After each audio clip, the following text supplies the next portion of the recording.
oh a Yesu nyonge duma. Hata wayana duma, hata wayana duma, wayatame tame, oh a Yesu nyonge duma, hata wayana duma, hata wayana duma, wayatame tame, oh a Yesu nyonge duma. Ata wayana duma, ata wayana duma, tame tame, oh a Yesu nyonge duma. Hey young vus, bimbo tibeti, hey young di, binto endonda, hey do ma fwa kiba, oh a Yesu nyonge duma.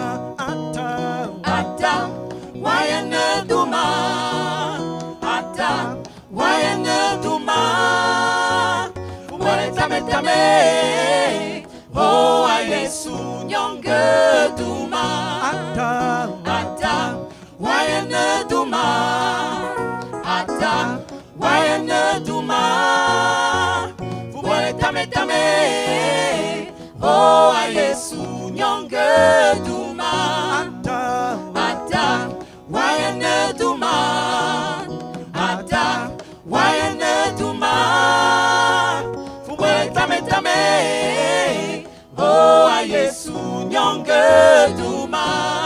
Duma duma duma ensemble, duma e ensemble, duma duma duma ensemble, duma e ensemble, duma Duma duma ensemble, duma e ensemble, duma duma ensemble, duma e ensemble. Oluwayene wae Ensemble, duma dayene wa papa ensemble, duma dayene wae ensemble, duma dayene wa papa ensemble, duma duma ensemble, duma e ensemble, duma duma ensemble, duma e ensemble, duma dayene wae ensemble,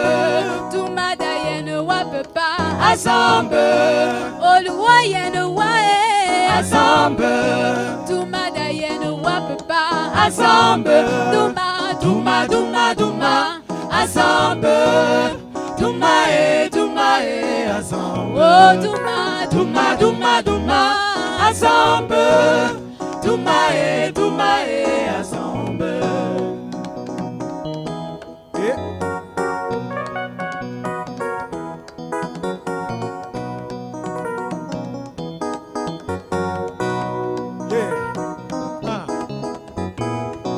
Nyonge tame, Eninga tame, Yesu oh Yesu oh, Nyonge tame, Eninga tame, Yesu oh Yesu Atona oh, nyonge tame, Eninga tame, Yesu oh Yesu Oh oh, nyonge tame, Eninga tame, Yesu oh Yesu Atona oh, nyongolo me wame, onana wame, Yesu oh Yesu Oh oh, nyongolo me wame, onana wame, Yesu oh Yesu Oh je oh, te donne mon cœur, je te donne mon Oh cœur, Jésus oh Jésus Oh je te donne mon cœur, je te donne mon Oh cœur, Jésus oh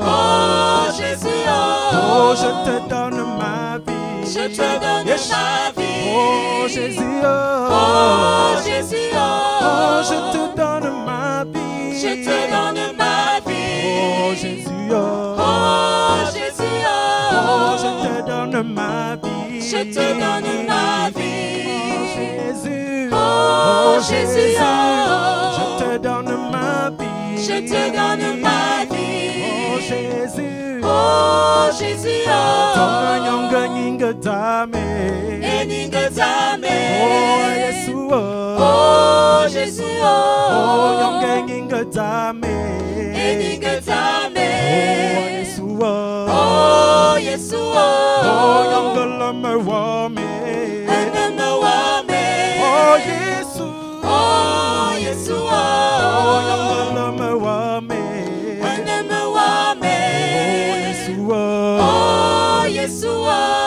je te donne mon cœur. Je te donne mon cœur. Jésus, Oh Jésus, oh. je te donne mon cœur. Je te donne mon Oh cœur. Jésus, Oh Jésus, oh, oh.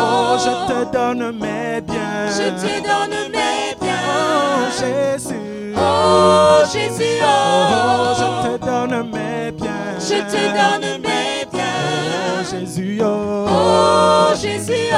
oh, je te donne ma vie. Je te donne ma vie. Jésus, Oh Jésus, oh. oui, je te donne ma vie. Je te donne ma vie. Alléluia. Oh Jésus, oh. Oh, je te donne ma vie. Je te donne ma Alléluia. vie. Jésus, oh. Oh Jésus, Alléluia. oh. Je te donne ma vie. Je te donne ma vie. Alléluia. Oh Jésus, oh. Nous voulons te bénir ce matin et te dire que tu es grand, tu es Abba Père. C'est toi que nous voulons honorer pendant 7 ans. Nul ne peut occuper la place que tu occupes dans nos cœurs. Alors reçois toute la gloire, toute la magnificence. Parce qu'en cette période, nous n'avons rien d'autre à faire que de nous retourner vers toi. Merci, ô Dieu, pour ton Fils Jésus. Merci pour ton Saint-Esprit au milieu de nous. Nous voulons te dire combien de fois nous te sommes reconnaissants. Alléluia. Yes. Sois glorifié. Yes. Alléluia. Yeah, yeah. Alléluia. Yeah, yeah.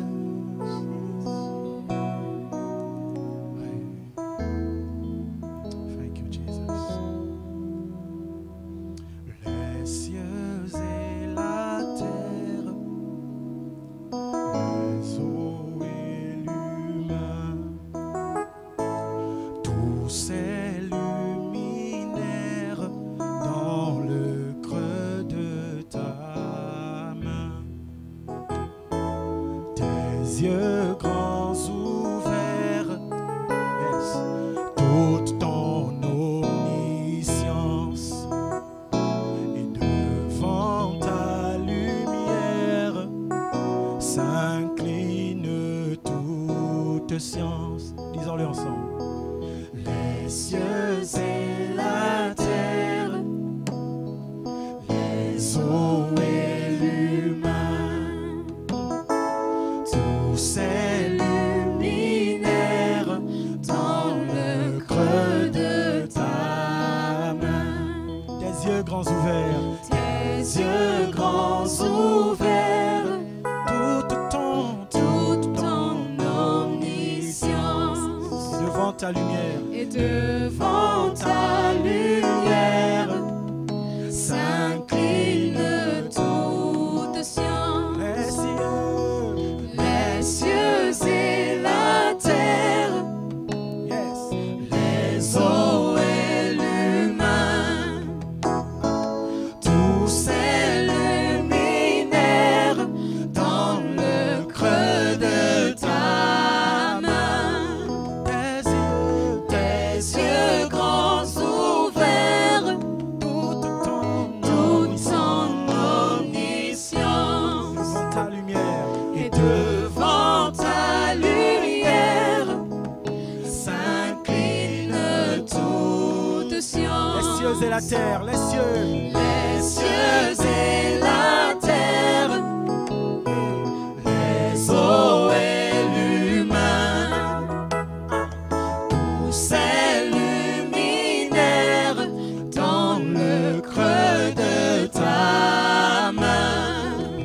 yeux grands ouverts, tout en omniscience, et devant ta lumière s'incline toute science. Abba Père, Abba Père, Abba Père, yes. Abba Père, tu es grand. Abba Père, Abba Père, Abba Père, Abba Père, Abba Père, tu es grand. Abba Père, Abba Père, Abba Père, Abba Père,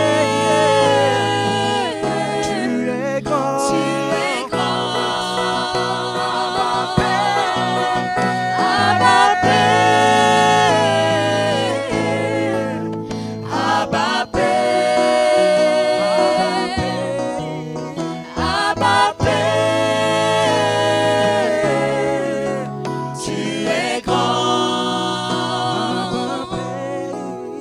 Abba Père, Abba Père,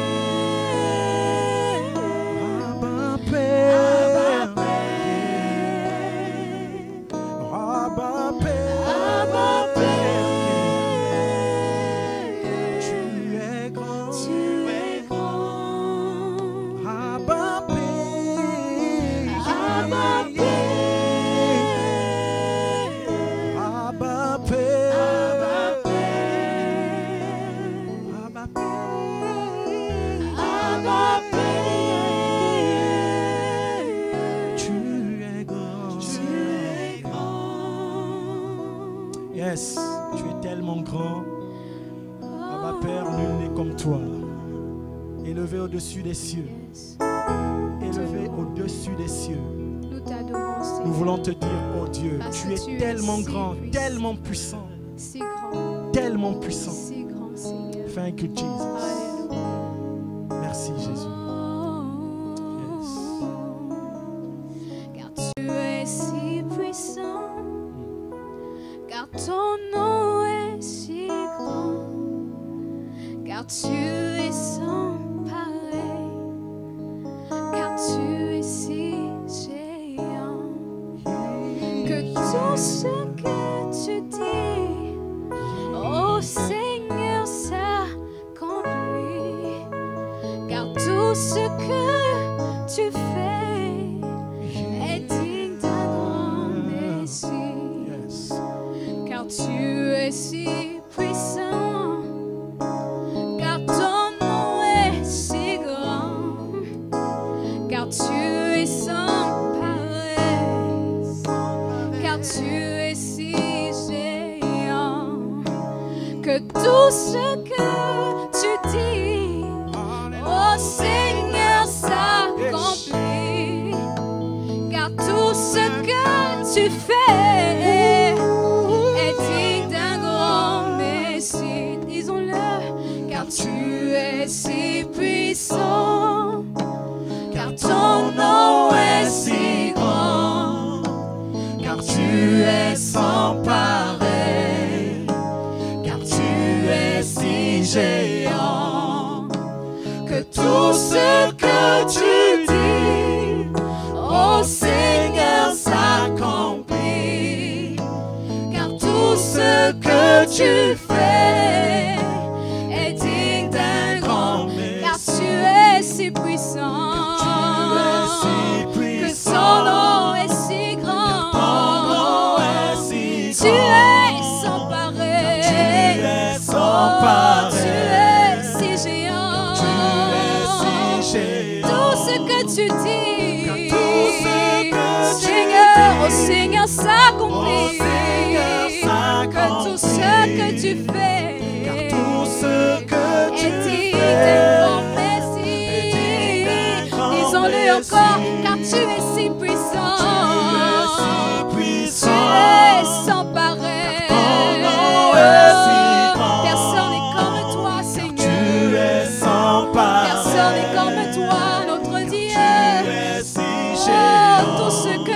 dis. Tout ce que tu Mon dis, Seigneur mon s'accomplit. Seigneur s'accomplit. Tout ce que tu fais.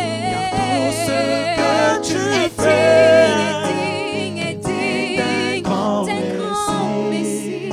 Tu es Alpha. Tu es Alpha. Tu es Oméga. Oméga. Tu es Alpha. Tu es Alpha. Tu es l'Oméga. Tu es Tu es Oméga. Tu es Alpha. le commencement et la fin de toutes choses. Tu es Oméga. personne n'est au-dessus de toi. Tu es l'alpha. Tu es Alpha. nous t'adorons, Seigneur. Nous le croyons, nous le proclamons. Tu es Alpha. Alpha.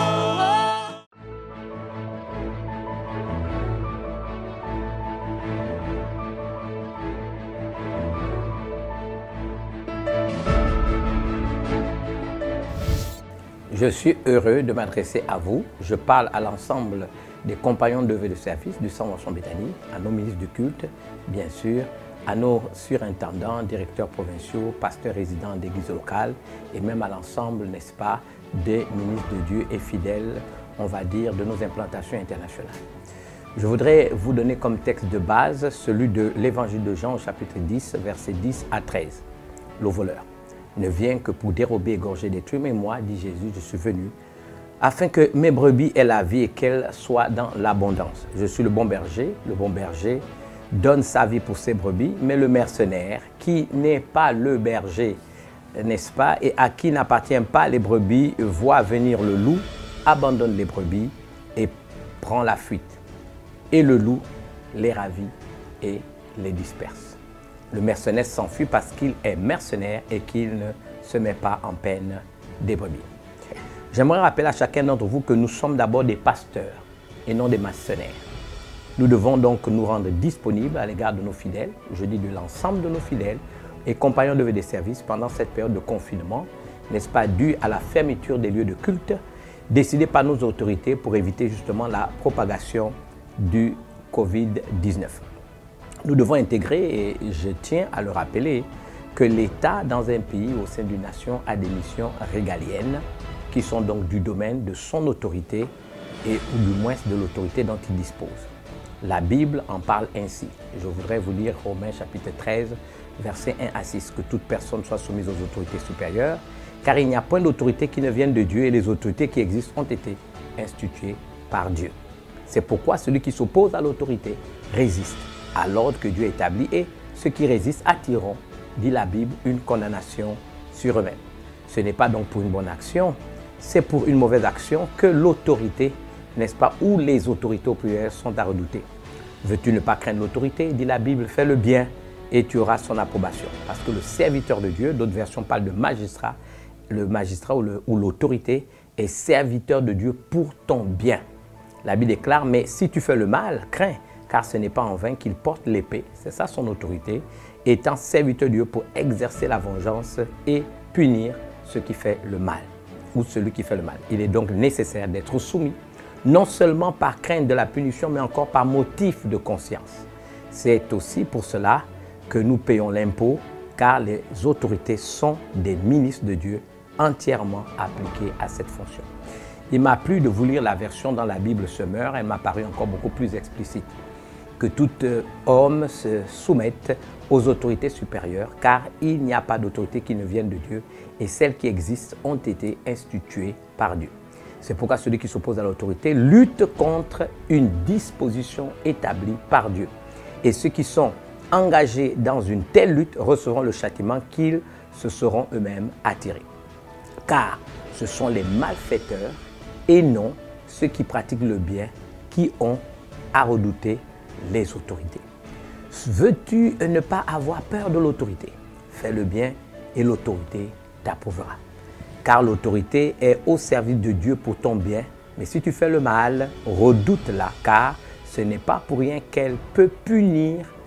La version Semeur parle de mort. Elle est en effet au service de Dieu pour manifester sa colère et punir celui qui fait le mal. C'est pourquoi il est nécessaire de se soumettre à l'autorité, non seulement par peur de la punition, mais surtout par motif de conscience. C'est pour les mêmes raisons que vous devez payer par exemple l'impôt, car ceux qui les perçoivent sont eux aussi au service de Dieu dans l'exercice de leurs fonctions. Je voudrais aussi ajouter que le coronavirus qu'on appelle Covid-19 est mortel. Même si nous avons assez de preuves qu'il est le fait de manipulation bactériologique et de manipulation de virus dans les laboratoires par des hommes qui poursuivent, permettez-moi de vous dire, des macabres desseins dont la condamnation est écrite depuis longtemps. Je suis de ceux qui pensent que Dieu va à nouveau confondre, n'est-ce pas, ces tenants de la mondialisation qui font du désordre et qui exposent des innocents, des milliers de centaines de personnes et surtout des peuples entiers. Nous n'avons pas donc à céder à la panique, ce n'est pas le but. Notre Dieu est au contrôle. Le Créateur de l'univers ne sommeille ni ne dort. Chacun d'entre nous doit en avoir conscience. C'est pourquoi il me plaît de rappeler que le Dieu de l'univers a fondé la terre. C'est ce que la Bible nous dit par la sagesse. Il a établi les cieux par son intelligence. Nous trouvons cette expression dans le Proverbe, chapitre 3, verset 16. Permettez-moi donc de vous poser comme cette question. Si Dieu a usé de la sagesse lorsqu'il a créé son monde, qui sommes-nous pour ne pas faire usage de la sagesse en de telles circonstances? La crainte de l'Éternel, c'est le commencement de la sagesse, nous dit la Bible. L'histoire a toujours révélé qu'à chaque fois que l'ange de la mort frappe, Dieu s'est arrangé pour que ses enfants soient confinés dans leur maison, n'est-ce pas, dans des demeures où le sang de l'agneau, n'est-ce pas, le sang de Jésus, qui est la préfiguration de la Pâque juive, n'est-ce pas, avait été badigeonné, on va dire, sur les poteaux et les linteaux des portes. Et je pense qu'aujourd'hui, il est salutaire pour les enfants de Dieu de relire le texte d'Exode, chapitre 12, versets 3 à 14. Vous en serez édifiés. Mais qu'il me soit permis de vous dire qu'il n'y a rien de nouveau sous le soleil et qu'il nous appartient à nouveau, s'il vous plaît, de rebâtir l'autel dans nos foyers familiaux. Nous devons donc profiter de ce moment pour à nouveau vivre en famille, prier en famille, se booster sans pour autant céder, on va vous dire, à la dictature des réseaux sociaux, à la désinformation, aux fake news qui ne feront, n'est-ce pas, que vous déstabiliser. Comme donc l'indique pour terminer le texte de base, j'attends de tous nos pasteurs d'être disposés et disponibles. Notre responsabilité est de ne pas être des mercenaires face à une situation extrêmement contraignante et gênante pour nos fidèles. Il nous revient, nous, en tant que pasteurs, de nous déplacer et d'aller vers eux. Les pasteurs que nous sommes avions la responsabilité de tourner dans nos villes, aller visiter nos frères, aller visiter nos sœurs et surtout apporter aide et assistance de ceux qui seuls ne peuvent pas s'organiser pour mettre en place, on va dire, un culte de famille, pour mettre en place un culte familial, pour mettre en cas un temps de méditation de la parole de Dieu. J'en attends donc beaucoup de l'ensemble de nos pasteurs, responsables des départements, responsables des ministères d'aide, responsables des groupes spécifiques, à quelque degré que ce soit, responsables, pasteurs résidents d'églises locales, de faire tout le nécessaire pour apporter l'aide et l'assistance à nos fidèles qui sont cloisonnés dans leur maison et qui ont besoin de notre aide. À tous les fidèles, vous avez la possibilité d'appeler les pasteurs, ceux qui sont déjà dans des groupes spécifiques, d'appeler vos responsables, qui se feront un plaisir de venir vers vous, vous aider, vous organiser pour que nous puissions prier avec vous. Je crois de tout mon cœur que ces moments seront des moments de prière. Et le premier sujet de prière que je voudrais vous donner, c'est que tous d'un commun accord, nous puissions, n'est-ce pas, confesser Ésaïe chapitre 8, verset 12 à 13. L'appeler par conjuration, ce que ce peuple appelle conjuration. Ne craignez pas ce qu'il craint, c'est l'Éternel que vous devez craindre, c'est l'Éternel que vous devez sanctifier. C'est notre responsabilité de ne pas avoir peur, de confesser cela à la maison. Le deuxième texte, c'est le psaume 91, à partir du verset 5. Je ne craindrai ni les terreurs de la nuit, ni la flèche qui vole de jour, ni, n'est-ce pas, la contagion, n'est-ce pas, qui sévit, ni la peste qui frappe en plein midi. Que 1000 tombent à mon côté, 10 000 à ma droite, je ne serai pas atteint de mes yeux seulement. Je regarderai la rétribution de mes yeux. Si 2 ou 3 sont réunis à mon nom, il promet d'être au milieu de nous. Donc ce n'est pas le fait de prier dans la maison il fait en sorte que Dieu sera moins présent. Ce sont ceux qui l'adorent en esprit et en vérité que Dieu tient comme véritable adorateur. Donc c'est la sincérité de notre cœur pendant nos rassemblements. Ces rassemblements fut-ils très peu nombreux parce que c'est simplement les membres de la cellule familiale, mais fait d'un cœur sincère qui manifestera la présence divine, la présence de Dieu dans les maisons. Profitons donc de cette occasion pour prier pour notre pays. Prier pour notre pays pour que Dieu nous préserve. La Bible déclare dans Jacques chapitre 2 verset 13 que la miséricorde triomphe du jugement. Supplions Dieu, invoquons Dieu pour que sa miséricorde s'exerce sur notre nation, sur notre pays et sur sa population. Nous devons joindre à notre intercession la notion de discipline. Tous tels que nous sommes, peu importe notre degré de responsabilité dans l'Église, notre statut et notre foi, les précautions d'hygiène qui nous ont été données, que nous avons validées, la propreté, se laver les mains, n'est-ce pas, éternuer sur le creux, n'est-ce pas, du coude, se saluer différemment par le coude, sans pour autant se toucher, éviter des lieux publics où on se frotte avec les gens, user de pochettes jetables, prendre toutes ces précautions, se laver, boire régulièrement d'eau, inciter nos enfants à se laver les mains après avoir été aux toilettes, toutes ces précautions d'hygiène, même si nous sommes enfants de Dieu, même si nous croyons à la puissance du sang de Jésus, tous ceux qui sont autour de nous ne sont pas chrétiens et n'ont même pas la même foi que nous.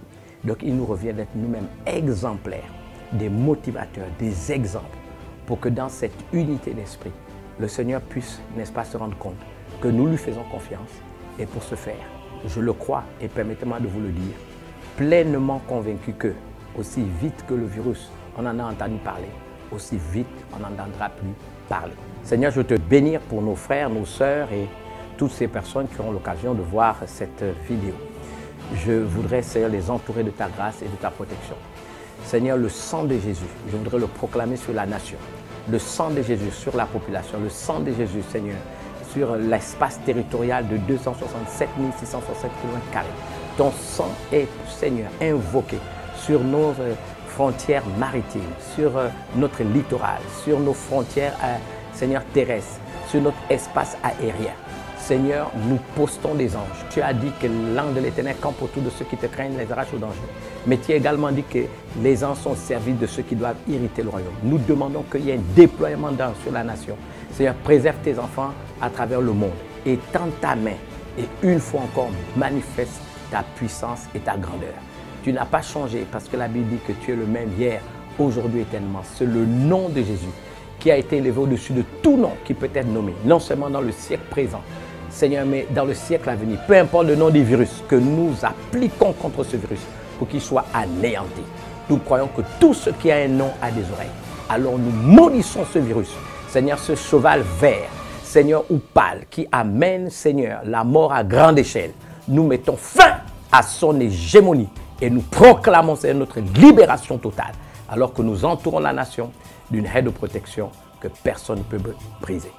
Je bénis les familles de la bénédiction de l'Éternel qui enrichit et qui ne se fera suivre d'aucun chagrin. Soyez bénis au nom de Jésus. Amen. Je vous aime.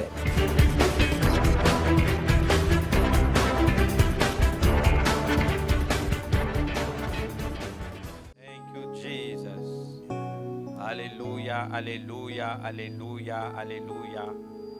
Thank you, Jesus. Nous voulons te bénir en ce dimanche 21 juin 2020. Tu nous fais à nouveau la grâce de pouvoir, Seigneur, t'invoquer et te demander de nous faire grâce. Nous voulons prier pour notre nation, le Gabon, et te demander d'étendre ta main. Seigneur, tu as dit, recherchez le bien de la ville où je vous ai mené en captivité. Priez l'Éternel en sa faveur, car votre bonheur dépend du sien. Seigneur, nous avons conscience que prier pour notre nation, c'est pour notre propre bien. En accord avec ta parole, tu as dit avant toute chose. Seigneur, c'est une exhortation. Avant toute chose, tu nous demandes de prier pour tous les hommes, pour les rois, pour tous ceux qui sont élevés en dignité, pour que nous menions une vie paisible et tranquille, en toute piété et honnêteté et honnêteté. Tu dis, cela est bon et agréable à Dieu qui veut que tous les hommes soient sauvés et parviennent à la connaissance de la vérité. Seigneur, nous voulons donc prier pour tous les hommes. Nous voulons prier pour ceux qui nous dirigent. Nous voulons prier pour la classe politique, quel que soit son bord. Nous voulons prier pour nos institutions. Nous voulons prier, Seigneur, pour tous les secteurs de la vie nationale. Nous voulons prier pour notre gouvernement. Nous voulons prier, Seigneur, pour ceux qui sont à la tête des institutions. Nous voulons prier pour l'ensemble des communautés religieuses. Nous voulons prier pour toutes les familles. Nous voulons prier, Seigneur, pour nos forces de défense et de sécurité. Nous voulons prier, Seigneur, pour le personnel médical. Mais nous voulons surtout prier, invoquer ton nom. Toi qui déclares, invoque-moi, je te répondrai. Je t'annoncerai des choses cachées que tu ne connais pas. Nous te demandons d'intervenir de manière souveraine en faveur de notre pays. Seigneur, tu as dit tout ce que nous demanderons en ton nom. Seigneur, Jésus a créé sur la croix, tout est accompli. Il a signé, Seigneur, pour notre bonheur, pour notre sécurité. Souviens-toi que cette nation a été remise entre tes mains. Toi qui dis, Seigneur, que la parole du roi est comme un décret divin. Nous avons remis ce pays entre tes mains. Souviens-toi de cet autel qui a été levé, Seigneur, en 2005, où le Gabon a été remis entre les mains de Dieu pour vivre dans la paix et l'harmonie pour toujours. Souviens-toi, Seigneur, que nous avons parcouru cette nation dans sa longueur, dans sa largeur. Toi qui déclares la plante de nos pieds touche, tu nous donnes celui en possession.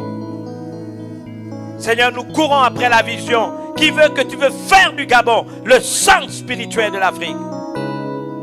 Tu ne te répands pas de tes dons et de tes appels. Agis en faveur de cette nation. Que nous entourons ce matin d'une haie de protection que personne ne peut briser. Nous aspergeons le Gabon dans ton sang précieux. Nous nous opposons au nom puissant de Jésus à toutes les puissances des ténèbres, Seigneur, qui veulent agir à l'encontre de ces nations. Seigneur, toi qui déclares en accord avec Jacques chapitre 2 verset 13, Seigneur, que la miséricorde triomphe du jugement. Nous faisons appel à ta miséricorde. Étends ta main, Seigneur, sur ce pays. Étends ta main sur la nation. Nous voulons te bénir parce que tu déclares que tout ce que nous commandons a été haut, Seigneur. A été haut, Seigneur. Seigneur, veux également dire tout ce que nous commandons en ton nom.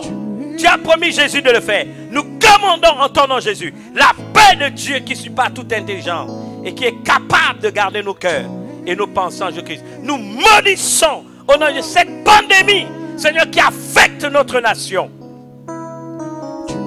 Nous brisons cela alors que nous sanctifions par ton sang notre pays. Nous croyons, Dieu vivant d'Israël, que tu mettras fin, Seigneur, à ces moments difficiles. Nous voulons proclamer la paix de Dieu qui surpasse toute intelligence, capable de garder nos cœurs et nos pensées en Jésus-Christ. Nous appelons El Rapha, le Dieu qui guérit. Sur tous ceux qui sont malades, quelle que soit la pathologie qui les a affectés, Seigneur, descends, touche-les, guéris. Guéris les corps, guéris les âmes et guéris les esprits. Reçois donc l'honneur, la gloire et la louange qui t'est due. Telle est notre prière. Seigneur, en ton nom Jésus. Amen. Amen. Amen. Amen. Amen. Thank you, Jesus. Il y a ce chant que j'aime qui dit Covenant Keeping God. Covenant Keeping God. There is no one like you. Alpha Omega. There is no one like you. Covenant keeping God. Oh. There is no like you. Alpha Omega. There is no one like you. Covenant keeping God. Oh. There is no one like you. Baba. Alpha Omega.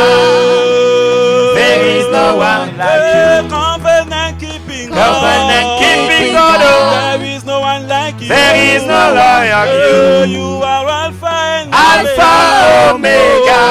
Yahweh. There is no one like Oh, you. covenant keeping Covenant God. keeping God. God. There is no one like you. There is no one like you. Alpha Omega. Alpha, Omega. There is no one like you. Dieu gardien de l'alliance. Dieu gardien de l'alliance. Dieu gardien de l'alliance. Personne n'est comme toi. Personne n'est comme toi. Alpha, Omega. Alpha, Omega. Personne n'est comme toi. Personne n'est comme toi.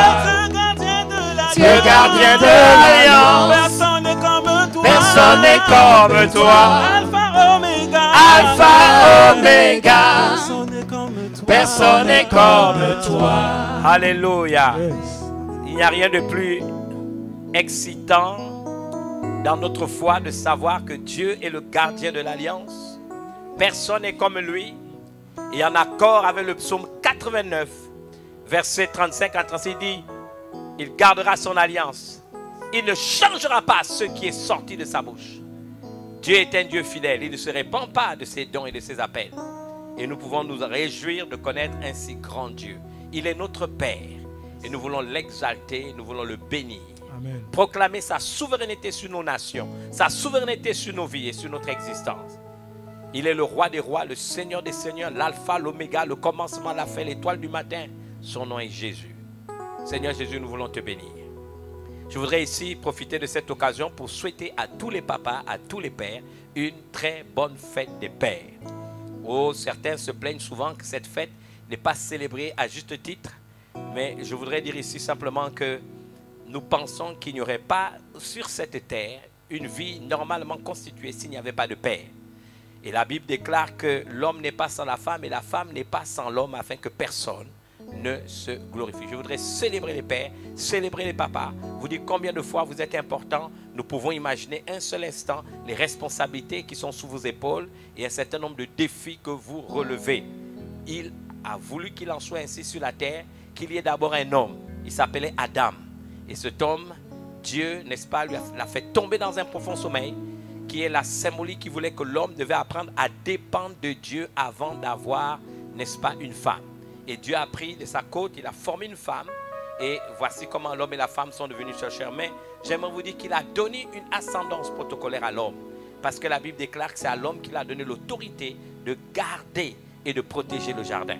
Je voudrais donc célébrer tous les papas et même la thématique qui a été choisie aujourd'hui concernant la prière. Parce que nous allons en parler, m'a semblé être très important. Parce qu'on va dire ici que c'est une des activités ou une des responsabilités les plus importantes que l'homme doit pouvoir assumer sur la terre. Et nous ne pouvons pas nous comporter comme si nous ne le savons pas. Il est d'une importance capitale. Alors, le thème, c'est le protocole de la prière dans ce service. Et comme j'ai coutume à le dire, nous allons continuer avec les 7 piliers de la sagesse divine dans sa deuxième partie, tout à l'heure à Gabon Télévision, canal 320. Le texte de base que je vais utiliser pour parler, n'est-ce pas, du protocole de la prière, se trouve dans l'évangile de Luc au chapitre 11. Je lis les versets 1 à 2. Jésus priait un jour en un certain lieu. Lorsqu'il eut achevé, un de ses disciples lui dit: Seigneur, enseigne-nous à prier, comme Jean alla enseigner à ses disciples. Il leur dit, c'est Jésus bien sûr, quand vous priez, dites. C'est extraordinaire. Quand vous priez, dites: Père, que ton nom soit sanctifié, que ton règne vienne. Seigneur, je te demande de m'inspirer, je te demande de renouveler ma pensée, je te demande de me donner l'intelligence, je te demande de faire en sorte que ma bouche soit aussi habile que la plume dans la main d'un écrivain. Par ton esprit, je te demande de convaincre de péché, de justice et de jugement tous ceux qui vont entendre ce message. Je voudrais que ce soit un message d'encouragement, je voudrais que ce soit un message qui booste, je voudrais un message, Seigneur, qui à nouveau met dans le cœur de chacun d'entre nous d'aimer la prière. Reçois donc l'honneur qui t'est dû, alors qu'en ouvrant notre Bible, Jésus, toi la parole faite chair, c'est à toi que nous rendons visite. Nous te bénissons et nous te rendons grâce. En ton nom Jésus, nous avons prié. Amen. Alors, je ne sais pas si je parlerai en 2 ou 3, on va dire, séries sur le protocole de la prière, mais il me semble important qu'on en parle. Et j'ai choisi d'en parler d'abord parce que c'est la fête des pères. Et les pères, en tant que chefs de famille responsables, ont la responsabilité d'en savoir assez. Ça ne veut pas dire que ce message ne s'adresse qu'aux pères, même si je voudrais me focaliser sur eux. Je voudrais que toute personne, tout croyant, tout chrétien normalement constitué doit pouvoir prier. Déjà, vous avez dû remarquer que lorsque nous avons introduit ce passage, nous nous sommes appuyés sur 2 textes de la Bible. Un texte dans Jérémie chapitre 29 et un autre texte dans 1 Timothée chapitre 2. Vous voyez, le premier texte, n'est-ce pas, on va dire tout simplement suggérait en ce qui nous concerne de prier pour le bien du pays où nous habitons, pour prier pour le bien de la ville, du village, peu importe le lieu où nous sommes. Il dit car notre bonheur dépend du bien qui se passe dans le pays, dans la ville, dans le village, dans la maison où nous vivons. Et nous avons recours à la prière rien que pour vivre dans un environnement paisible et tranquille. Le grand rabbin et apôtre Paul affirme la même chose dans sa lettre à Timothée. Et il nous dit qu'avant toute chose, ce qui établit un ordre de priorité, nous devons avoir recours à la prière. Et il dit tout simplement pour que vous et moi, nous puissions mener une vie paisible et tranquille pour vivre, n'est-ce pas, en toute piété et honnêteté. Vous savez, si l'environnement où nous vivons est un environnement dangereux, que va-t-il se passer? Un environnement instable, que va-t-il se passer? Même pour ceux qui se disent enfants de Dieu, même pour ceux qui se disent chrétiens, vous ne pourrez pas vivre, peu importe vos rangs, grades, qualités, fonctions dans l'église, peu importe, n'est-ce pas, la communauté qui est la vôtre, vous ne pourrez pas vivre une vie paisible et tranquille et vivre même votre piété et votre intégrité. Si vous avez des doutes, demandez dans les pays où les chrétiens sont persécutés, dans le nord de l'Afrique, ou encore si vous voyez dans des pays comme Afghanistan, comme en Inde, dans certaines régions et en Chine, ils sont pourchassés, ils sont assassinés, ils sont tués et ils n'ont même pas la possibilité de lire la Bible, même pas la possibilité, soit vous cédez à la corruption, vous cédez au mal ambiant, soit tout simplement vous acceptez d'être éliminés. Et ça, vous comprenez, c'est l'environnement paisible et tranquille qui nous donne la possibilité de vivre librement, n'est-ce pas, notre foi chrétienne et les valeurs qu'elle sous-tend. C'est la raison pour laquelle j'ai pensé qu'il était important que nous parlions du protocole de la prière. Et pour cela, on nous dit dans Luc 11, 1 que Jésus priait dans un certain lieu. Vous savez, quelquefois, il y a des gens qui ont une certaine répugnance par rapport à la prière. Pas parce qu'ils ne veulent pas prier, mais parce qu'ils ont vu des gens prier et qui font dans du mysticisme, des gens qui prient, qui font dans des formes de singerie spirituelle. Et les gens, n'est-ce pas, tout simplement, ils ont une forme de répugnation. Ils vont se dire, si c'est ça la prière, je ne veux pas prier. Mais lorsque Jésus prie, on dit Jésus prie dans un certain lieu. Et cela a donné envie à des gens de prier. Vous savez donc, la prière c'est un art. La prière c'est une manière de le faire. Vous savez, si nous prions convenablement, respectant le protocole divin de la prière, nous inciterons des gens à prier. Je fais partie de ceux qui pensent que la prière est la réponse, mais l'action est la solution. Et nous ne devons pas enfermer le précepte de la prière dans la bouteille de la chrétienté ou de l'église.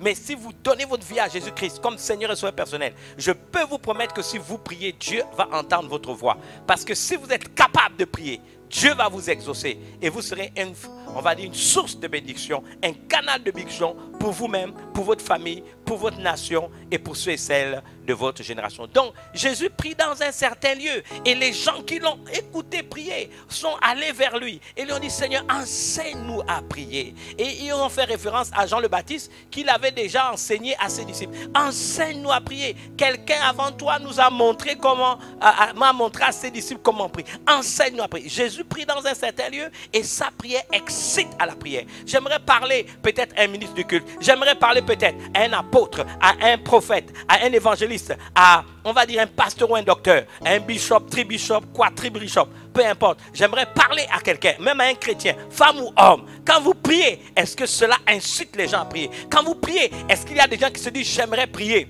Est-ce que quand nous prions, cela gêne les gens? Quand nous prions, cela dérange les gens? Quand nous prions, cela suscite la répugnance ou excite les gens à prier? Luc 11, 1, Jésus priait dans un certain lieu. Et quand il eut fini de prier, quelqu'un lui a dit, Seigneur, enseigne-nous à prier. J'aimerais vous parler du protocole de la prière, qui est un art. Si vous adoptez ce protocole, je vous défie que des gens voudront prier comme vous. Parce que la prière a été inventée par Dieu pour être exaucée. Il dit, vous n'avez pas assez demandé. Demandez et vous recevrez. Il dit, afin que votre joie soit parfaite. Il dit, quelquefois, nous prions et nous demandons mal. Parce que nous n'obtenons rien, parce que nous prions pour satisfaire simplement nos égos, satisfaire simplement des désirs qui n'ont rien à voir avec la volonté de Dieu. Déjà, dans une épître de Jean, il est écrit que si nous demandons quelque chose selon la volonté de Dieu, Dieu nous écoute. Et si il nous écoute, nous possédons la chose que nous avons demandé, quelle qu'elle soit. Mais revenons donc à cette prière. Et là, cette fois-ci, je saute. Je vais dans l'évangile de Matthieu, chapitre 6, et nous lirons, n'est-ce pas, les versets 9. Jésus dit, voici donc comment vous devez prier. Et s'il dit comment, c'est qu'il révèle un protocole. Il y a cette prière que nous connaissons tous, qu'on appelle la prière du Notre Père. On récite cette prière, vous la connaissez. Notre Père qui est dans les cieux, que ton nom soit sanctifié, que ton règne vienne, que ta volonté soit faite sur la terre comme au ciel. Donne-nous aujourd'hui notre pain quotidien. Pardonne nos offenses comme nous pardonnons aussi à ceux qui nous ont offensés. Ne nous soumets pas à la tentation, mais délivre-nous du mal. Car c'est à toi qu'appartiennent le règne, la puissance et la gloire au siècle des siècles. Amen. Beaucoup récitent cette prière. Vous allez dans n'importe quelle église catholique, protestante, de réveil, pentecôtiste, charismatique, et peu importe, église de réveil, réveillée, debout, etc. Tout ce que vous pouvez ajouter, les gens connaissent cette prière. Mais peu savent que cette prière, c'est un protocole. C'est en fait un protocole divin qui nous révèle comment nous devons prier. Vous vous êtes bien rendu compte que quand j'ai fait d'abord référence à Luc 11, verset 1, Jésus prie dans un certain lieu, un disciple est tellement excité qu'il lui dit, enseigne-nous à prier. Et Jésus dit, quand vous priez, dites, et il commence la prière du Notre Père. Mais j'ai choisi maintenant le verset 9 du chapitre 6 pour qu'on en parle. C'est quoi le protocole divin de la prière? La première chose que nous remarquons, il dit, notre Père qui est dans les cieux. Dans ce protocole, donc, que suggère Jésus? C'est que quand nous commençons à prier, la première chose dont nous devons avoir conscience, c'est la grandeur du Dieu auquel nous nous confions. La grandeur du Dieu auquel nous nous confions. Notre Père qui est dans le ciel. Comme pour dire le Père, nous avons des pères charnels, nous avons des pères biologiques, mais il y a un Père qui est dans les cieux. Son nom est El Elyon, le Dieu très haut. Il a la position la plus élevée. Lorsque je prie, lorsque je commence à prier, je dois d'abord avoir conscience de la grandeur du Dieu auquel je m'adresse. Quand bien commence la prière et pense qu'il faut simplement réciter comme un perroquet le Notre Père. Quand bien, lorsqu'ils commencent à prier, ont conscience du problème qui est le leur. Le démon qui les embête est plus important que le Dieu auquel ils vont devoir s'adresser.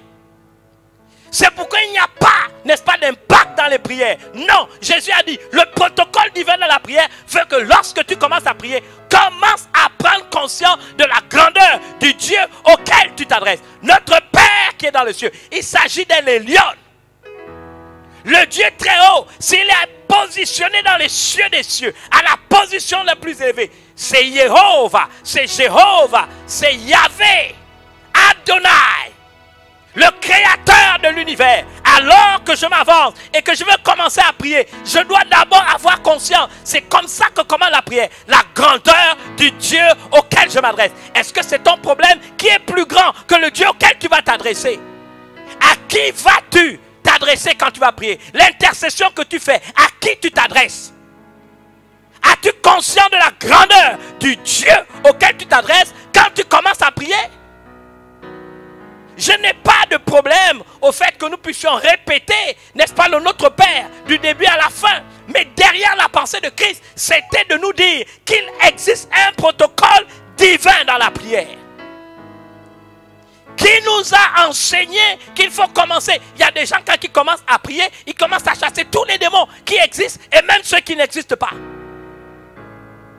On commence à dire, oui les démons, je lis les démons, je tape les démons. Qui t'a dit que c'est ça la prière?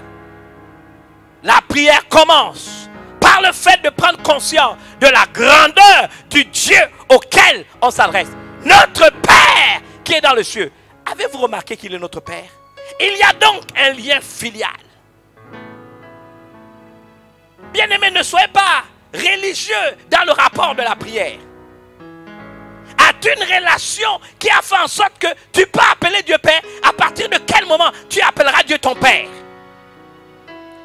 Jean chapitre 1 verset 12, à tous ceux qui l'ont reçu, à tous ceux qui croient en son nom, Dieu leur donne le pouvoir de devenir quoi? Enfants de Dieu. Quand est-ce as-tu eu le statut d'enfant de Dieu? Parce que tu pars à la messe, parce que tu vas à l'église, parce que tu vas au culte. Est-ce que quelqu'un qui va dans un garage, dans la nuit au garage, devient un garagiste? Est-ce que quelqu'un qui passe la nuit dans un poulailler et transformé en poule le lendemain matin. On n'est pas tous enfants de Dieu. Si ce Dieu-là, on n'a pas d'abord reçu dans son cœur.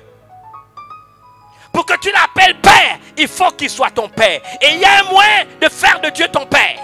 Notre Père qui est dans le ciel. Pour que celui qui est assis dans les cieux, le créateur de l'univers, devienne ton Père, tu as l'obligation de recevoir Jésus comme Seigneur et Sauveur personnel. Tu as l'obligation de te réconcilier avec lui. Vous savez, on peut mentir aux gens sur la terre, mais on ne peut pas mentir à Dieu. Il est celui qui sonde les cœurs et les reins. Tu dois te réconcilier avec lui. Et à partir du moment où tu décides d'être enfant de Dieu, ça veut dire que tu vas renoncer à une façon de vivre. Et si tu deviens enfant de Dieu, tu acceptes de te mettre sous son autorité. Et dès que tu acceptes de te mettre sous ton autorité, il se révèle pleinement à toi. Et il te montre qu'il est le Dieu, le créateur de l'univers, qui est assis à la position la plus élevée. Et quand tu vas commencer à faire ta prière, il y a la prise de conscience que tu sais à qui tu t'adresses.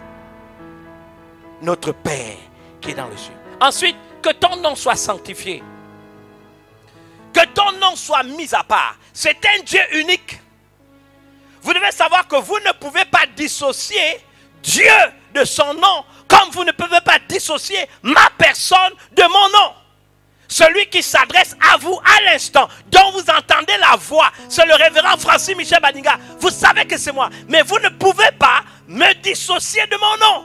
Comment pouvez-vous dissocier Dieu de son nom? Que ton nom soit sanctifié, que ton nom soit respecté, que ton nom soit adoré, que ton nom soit vénéré. Et à partir du moment qu'on réalise que le nom de Dieu soit sanctifié, nous pouvons apprendre le fait de connaître tous les aspects de son nom. Son nom par essence, c'est Yod, He, Vav, Yé. C'est 4 lettres, n'est-ce pas? De l'alphabet hébraïque, 4 lettres, c'est un anagramme pour révéler le nom de Dieu qui était innommable dans l'Antiquité biblique.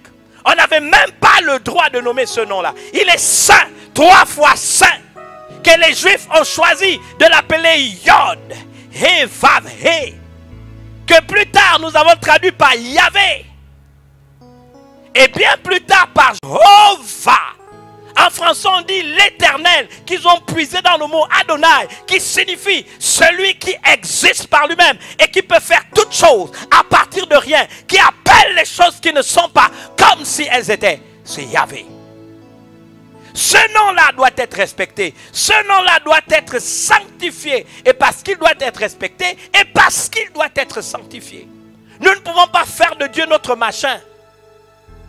Dieu n'est pas notre boy pour que nous puissions penser que nous pouvons lui demander tout et rien. Quand nous apprenons que ce nom est sanctifié, on apprend à avoir une relation authentique avec lui. Il n'y aura pas avec Dieu, parce que son nom est sanctifié, il n'y aura pas, s'il vous plaît, le fait que dans notre rapport à Dieu qu'il y ait un monologue. Nous allons passer 1 heure de temps à parler comme des perroquets, à lui faire des chapelets de revendication, des chapelets de sujets de prière, sans pour autant aussi apprendre à nous soumettre à son autorité, à entendre sa voix et à recevoir de lui des instructions. Imaginez-vous un instant que votre père qui vous a mis au monde, vous rentrez dans sa présence et vous commencez à lui dire: papa, j'ai besoin d'argent, je dois manger, je dois avoir payé mon loyer, je dois. Vous ne lui avez pas dit bonjour, vous ne lui avez pas dit que vous l'aimez, vous ne le respectez pas. Ce père humain va-t-il, n'est-ce pas, céder à vos demandes et à vos exigences? Mais si vous respectez votre père, si vous donnez l'honneur qui revient à votre père et que vous osez commencer à lui dire: papa, je t'aime, papa, comment ça va? Papa, je suis venu ce matin te dire bonjour et je voudrais m'ouvrir à toi pour t'expliquer que j'ai quelques soucis. Ce père-là va vous écouter. Mais si vous le méprisez, allez-vous penser un instant que ce père va vous écouter? Sur quelle base? Que ton nom soit sanctifié. Il n'y aura pas donc de monologue. Il y aura un dialogue.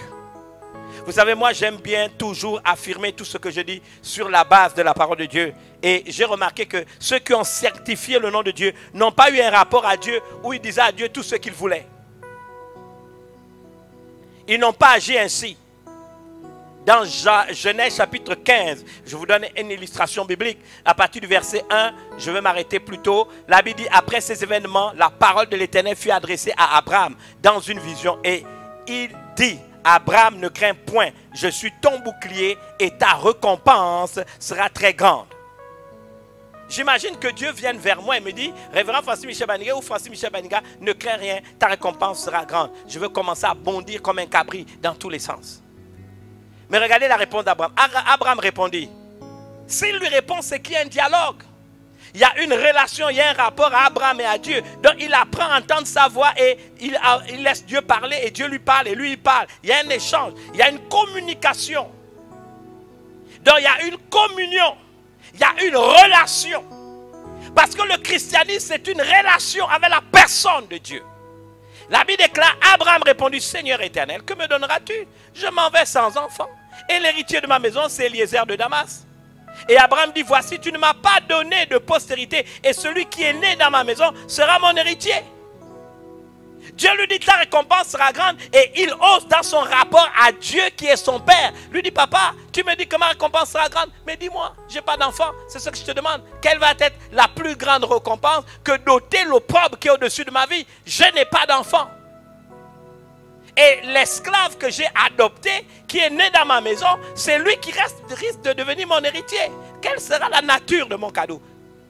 Est-ce que tu connais mieux que moi ce dont j'ai besoin? Et pourtant Dieu le sait. Mais regardez le rapport qu'il y a entre Abraham et Dieu. Dieu a parlé à Abraham, Abraham a répondu à Dieu. Parce qu'il sanctifie le nom de son Père. Il sanctifie le nom de Dieu. Ce n'est pas un monologue où il parle seul. Il y a un échange. Et Dieu reprend la parole. Alors, la parole de l'Éternel lui fit adresser ainsi. Ce n'est pas lui qui sera ton héritier, mais c'est celui qui sortira de tes entrailles qui sera ton héritier. Et après l'avoir conduit dehors, c'est Dieu qui le conduit. Il dit, Abraham, regarde vers le ciel et compte les étoiles, si tu peux les compter. Et il lui dit, telle sera ta postérité. Abraham eut confiance en l'Éternel qui le lui imputa à justice. Ça, c'est extraordinaire. On peut encore avoir un deuxième exemple, c'est celui de Moïse. Et dans l'exemple de Moïse, ce qui me fascine également, je regarde Exode chapitre 32 à partir du verset 9.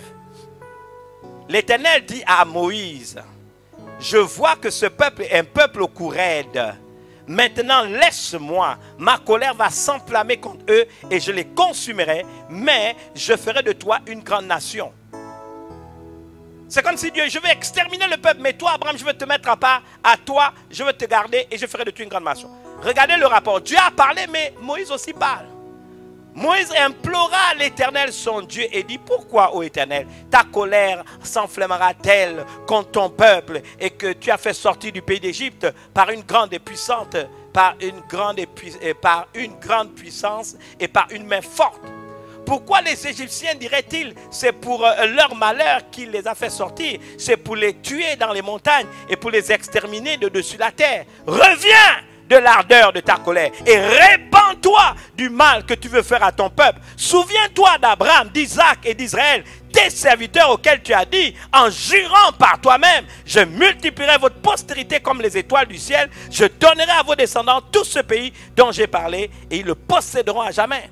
Verset 14, c'est choquant. Et l'Éternel se repentit du mal qu'il avait déclaré vouloir faire à son peuple. Combien d'entre nous, si Dieu promet d'exterminer tous nos ennemis, nous aurons dit à Dieu, alléluia, merci, fais-le et fais vite. Abraham est dans un dialogue avec son Dieu.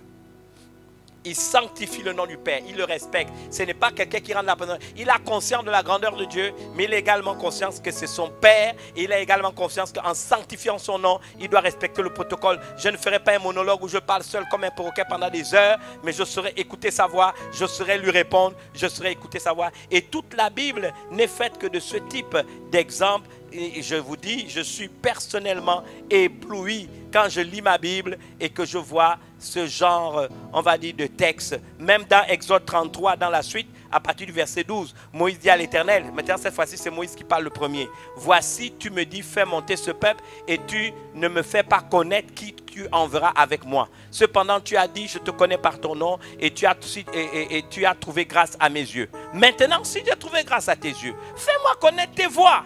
Alors je te connaîtrai et je trouverai encore grâce à tes yeux. Considère que cette nation est ton peuple. Dieu lui répond. Ce n'est pas seulement une personne qui parle. Il faut respecter ton interlocuteur qui est Dieu. L'Éternel répondit, je marcherai moi-même avec toi et je te donnerai du repos. Moïse reparle. Il lui dit, mais si tu ne marches pas toi-même avec nous, ne nous fais point partir d'ici. Comment sera-t-il donc certain que j'ai trouvé grâce à tes yeux, moi et ton peuple? Ne sera-ce que quand tu marcheras avec nous et quand nous serons distingués, moi et ton peuple, de tous les peuples qui sont sur la face de la terre. Dieu reparle encore. Ils sont en relation, ils sont en communion. C'est un dialogue. L'Éternel dit à Moïse, je ferai ce que tu me demandes, car tu as trouvé grâce à mes yeux, et je te connais par ton nom. Moïse reprend encore la parole et dit, fais-moi voir ta gloire. Bon, d'accord, si c'est vrai, fais-moi voir ta gloire. L'Éternel répondit, je ferai passer devant toi toute ma bonté, je proclamerai devant toi le nom de l'Éternel. Je fais grâce à qui je fais grâce, miséricorde à qui je fais miséricorde. L'Éternel dit, tu ne pourras voir ma face, car l'homme ne peut me voir et vivre. L'Éternel dit, voici un lieu près de moi, tu te tiendras sur le rocher. Quand ma gloire passera, je te mettrai dans le creux du rocher et je te couvrirai de ma main jusqu'à ce que j'ai passé. Et lorsque je retournerai ma main, tu me verras par derrière, mais ma face ne pourra pas être vue. Tu me verras par derrière. C'est toute une grande leçon que j'enseigne à mes étudiants, n'est-ce pas, en faculté. Donc si vous voulez savoir ce que ça veut dire, me voir par derrière, il faudrait venir à l'école. Mais ce n'est pas le sujet. Nous parlons du protocole de la prière. Notre Père qui est dans le ciel, prise de conscience que la grandeur de celui à qui on s'adresse, que ton règne vienne. Je termine avec que ta volonté soit faite sur la terre comme au ciel. La foi est basée sur la prière, sur le fait de croire que lorsque nous prions, Dieu nous exauce. Avez-vous remarqué qu'il est dit que ta volonté soit faite, c'est au présent de l'indicatif, sur la terre comme au ciel. Cela nous ramène à un certain nombre de réalités qu'il me faut vous rappeler humblement. Tout à l'heure, quand nous avons vu un texte, rappelez-vous que je vous ai dit tout à l'heure, parce que la Bible dit que ta volonté soit faite sur la terre comme elle est faite au ciel, que la Bible dit de manière claire que tout ce que nous demandons en priant, si nous croyons au présent, l'avoir reçu, nous le verrons s'accomplir. Nous le verrons s'accomplir et dans un futur proche. Et je ne voudrais pas vous faire un cours de grec, mais nous avons un temps en grec qu'on appelle l'aoriste, qui est assez difficile d'expliquer. Mais j'aimerais vous dire que ce n'est pas un futur lointain. Tout ce que nous demandons au présent, maintenant, en priant, croyez que vous l'avez reçu. C'est-à-dire, c'est une injonction que nous est faite. Croyez sur le moment que vous l'avez déjà reçu. En d'autres termes, quelqu'un nous enseignait, faites comme si vous l'avez déjà. Et vous le verrez s'accomplir, qui n'est pas un futur lointain, mais un futur proche. En d'autres termes, ça peut se traduire et la chose sera instantanément en gestation. C'est-à-dire, partira d'une sphère où Dieu règne, où sa volonté est respectée, accomplie, pour venir vers vous. Mais il faut croire au présent. Donc c'est ça, la volonté de Dieu doit être faite sur la terre comme elle est faite au ciel, mais voyez que c'est au présent. Quelle volonté qui doit s'accomplir? Si vous lisez, n'est-ce pas, la Bible, vous découvrirez que la Bible dit que si nous demandons quelque chose, selon la volonté de Dieu, il nous écoute. Dieu n'écoute pas n'importe quoi. Si nous voulons que, écoutez, Dieu existe pour que sa volonté se manifeste sur la terre. C'est lui le créateur de l'univers. Si tout ce que nous demandons, nous devions l'obtenir parce que nous avons prié, ce serait une ineptie. J'aimerais que chacun d'entre nous puisse avoir conscience de cette réalité.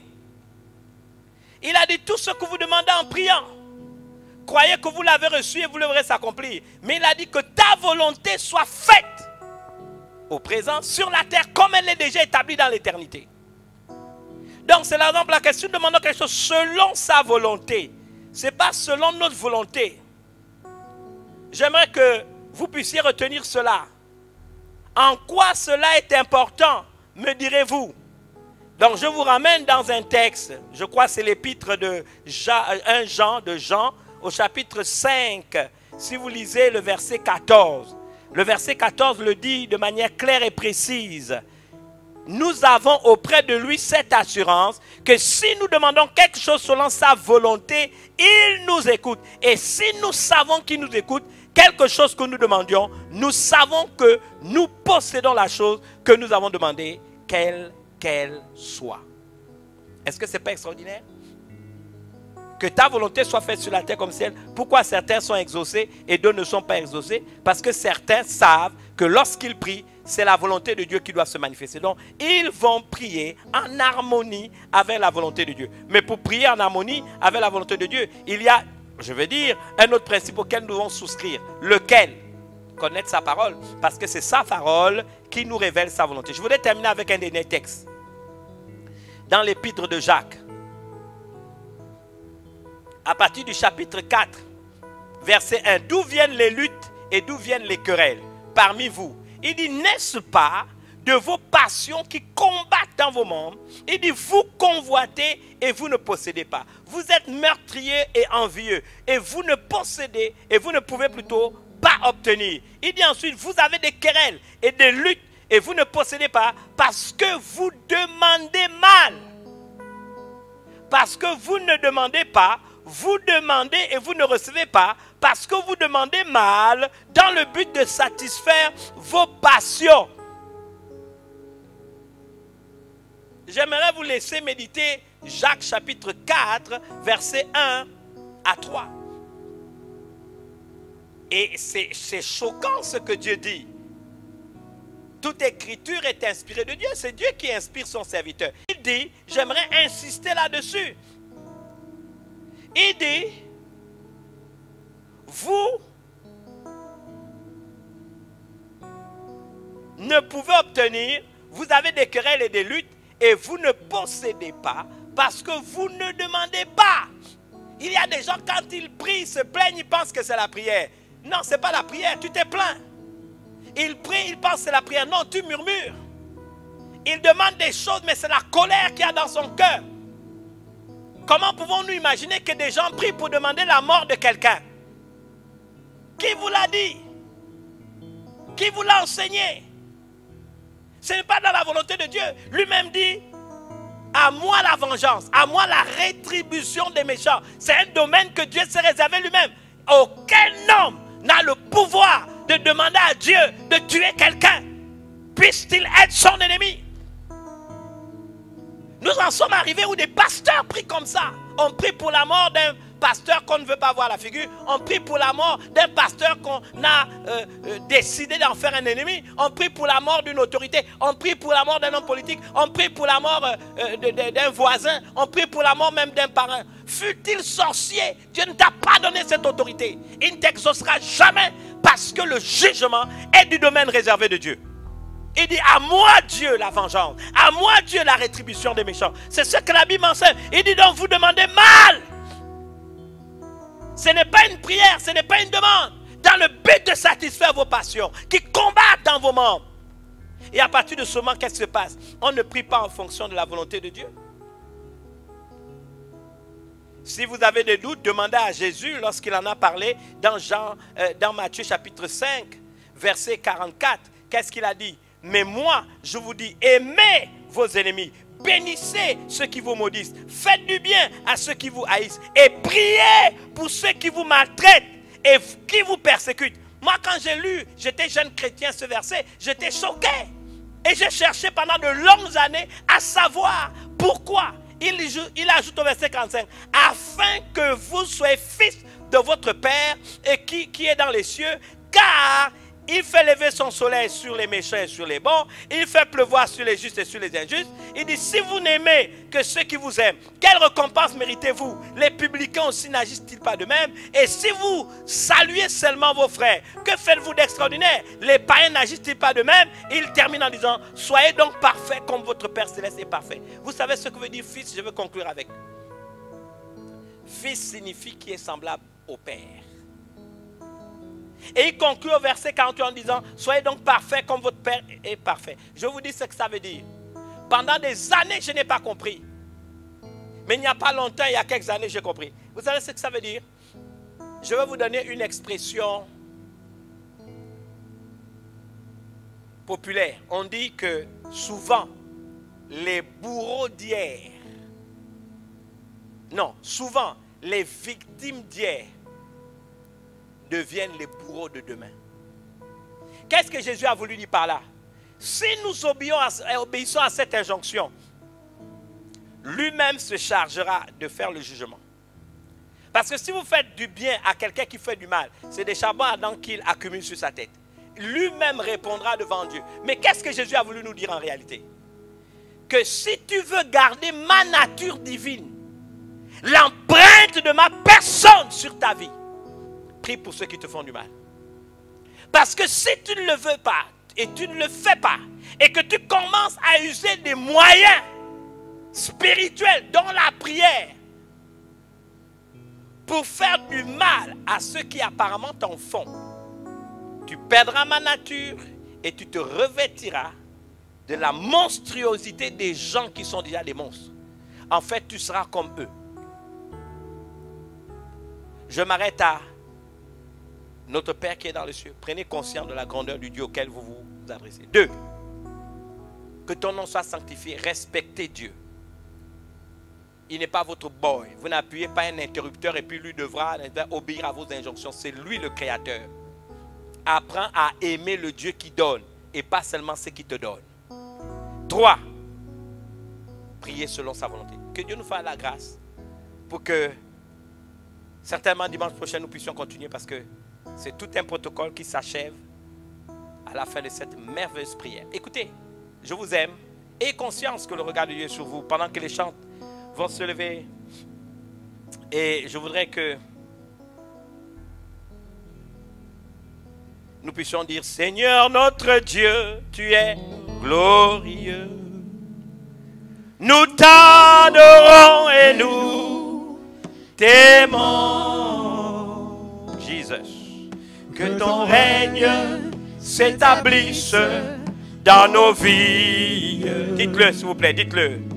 Que tes œuvres proclament ta grandeur. Oh oui, nous te bénissons. Yélélé. Dieu tout-puissant, Tu es vivant. tu es vivant et tu reviens.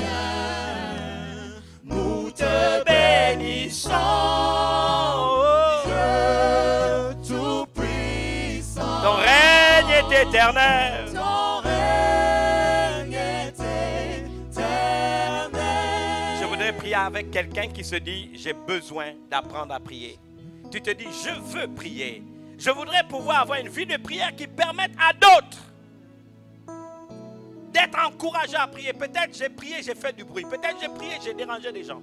Mais je voudrais être comme Jésus.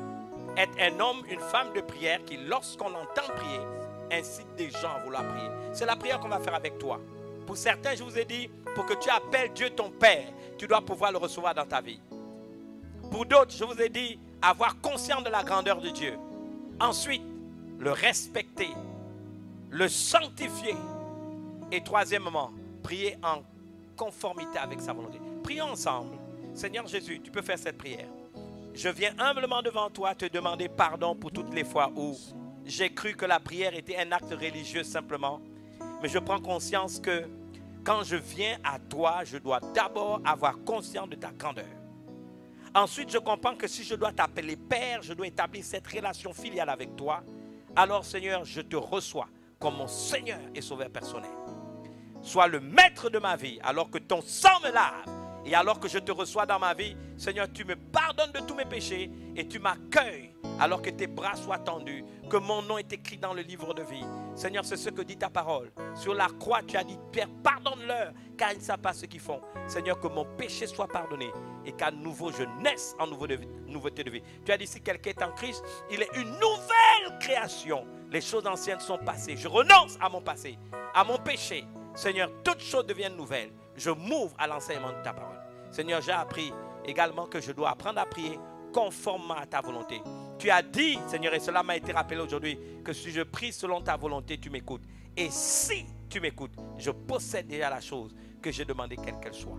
Seigneur, je te demande simplement de me permettre de continuer à gravir des échelons, de mûrir dans la foi et dans ta parole, pour que moi aussi un jour, je sois capable d'enseigner ta justice à ceux et celles de ma génération. Je te reçois comme mon Seigneur et mon Sauveur personnel. Telle est ma prière en ton nom, Jésus. Amen.